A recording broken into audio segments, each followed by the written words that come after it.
My name is Leo. I live on the 30th floor. My apartment is so high up it feels like I'm living in the clouds.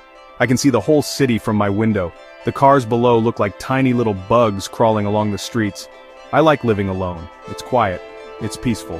Most of the time anyway. I moved here a few months ago for the view and the silence. Little did I know, the silence would soon be broken by a sound I could not explain. A sound that would make my heart pound like a drum against my ribs every single week.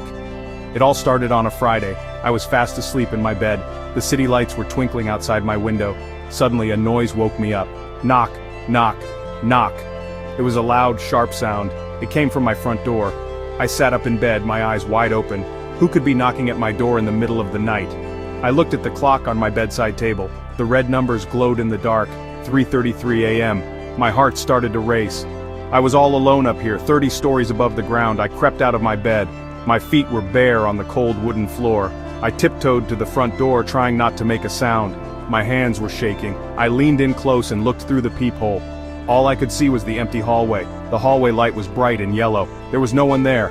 Not a single person. Not a shadow. Nothing. I thought maybe I was just dreaming. I shook my head, trying to clear the sleep from my eyes, and went back to bed, telling myself it was nothing. But it wasn't nothing. The next Friday it happened again. Exactly at 3:33 a.m. Knock, knock, knock. This time I was ready. I jumped out of bed and ran to the door. I flung it open without even looking through the peephole. I had to see who was playing this strange prank on me. But again, the hallway was completely empty. A cold draft swept into my apartment, making me shiver. I was standing there, alone in my pajamas, staring at an empty space where someone should have been.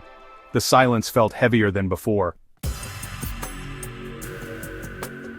The knocks became a regular thing, a terrifying weekly ritual.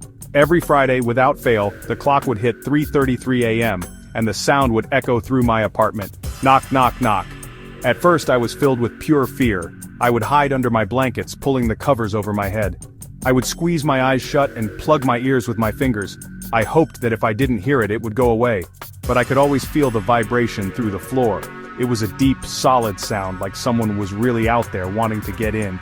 After a few weeks of hiding, my fear started to change. It mixed with something else. Curiosity. Who was it, or what was it? My mind raced with possibilities. Maybe it was a ghost. A lost soul trapped in the building, forever knocking on doors. Or maybe it was a very dedicated prankster with a strange sense of humor. I started to wonder if I was the only one who heard it. I wanted to ask my neighbors, but what would I say? Hi, does a ghost knock on your door every Friday morning? They would think I was crazy. So, I started my own investigation. One Friday I decided not to sleep at all. I made a big pot of coffee and sat on the couch right by the door. I watched the clock tick closer and closer to the dreaded time. 3:30 a.m., 3:31 a.m., 3:32 a.m. My heart thumped in my chest. I held my breath. Then right on schedule, it came. Knock, knock, knock. The sound was so loud, so close, it made me jump, spilling coffee on my shirt. I felt a strange mix of terror and excitement. I was facing my fear, even if I was still too scared to open the door. The next week I got bolder. I set up my phone to record a video of the hallway through my peephole. I wedged it into place, hit record, and then waited in my living room. I wanted proof. I needed to know if I was imagining things. The knock came as expected, loud and clear. After a few minutes of terrified silence, I crept to the door and grabbed my phone. I watched the video, my hands trembling. The hallway was empty the entire time, but right at the moment of the knock, the video glitched. The screen went fuzzy for just a second. I heard the sound on the recording, but I saw nothing. I had to find a logical explanation. I couldn't live like this, being startled out of my sleep every week. My first thought was, the wind. This building is very tall, and the wind can make strange noises. It whistles and howls. Maybe it was hitting something just right, making a sound like a knock, but the sound was too specific, too deliberate. Knock, knock, knock. 3 distinct raps.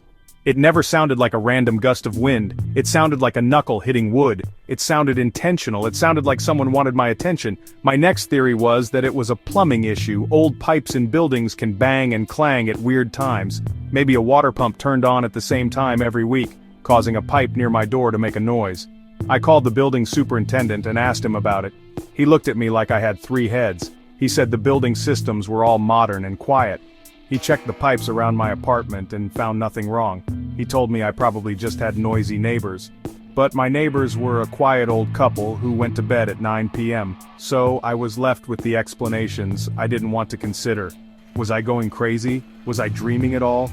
I tried to convince myself it was just a recurring nightmare, a very vivid, very specific nightmare. But it felt too real. I would be wide awake afterward, my heart pounding, the silence of the apartment pressing in on me. And then there was the supernatural idea, the ghost, the spirit. I wasn't someone who believed in ghosts, but living on the 30th floor with a mysterious knocker was starting to change my mind. My desperation grew with each passing Friday. I sprinkled a line of flour on the floor in front of my door, hoping to catch footprints. In the morning after the knocks, the flour was undisturbed, not a single mark. I taped a piece of paper over the peephole from the outside to see if it would be moved. It was always exactly as I had left it. It was as if whatever was knocking was invisible, weightless, and could pass through solid objects. Or maybe it wasn't there at all. Maybe the knock was coming from inside my own head. Last night was another Friday. I had a new plan, a final, terrifying plan.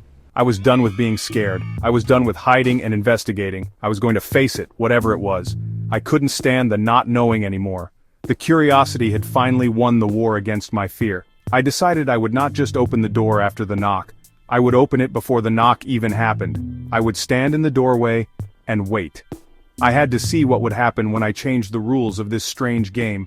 So, at 3:30 a.m., I walked to my front door. My hand was shaking so much I could barely turn the deadbolt. The click echoed in the silent apartment. I took a deep breath and turned the knob. I pulled the door open, revealing the long, empty, brightly lit hallway. I stood right in the doorway, my body halfway in my apartment and halfway out. I was exposed, vulnerable. My heart was a frantic bird trapped in my chest.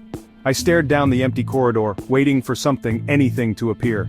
The minutes crawled by. 3:31, 3:32. The air in the hallway was still and cool. I could hear the faint hum of the building's ventilation system. My eyes darted back and forth, searching the shadows, the corners, the doors of my neighbors. Nothing.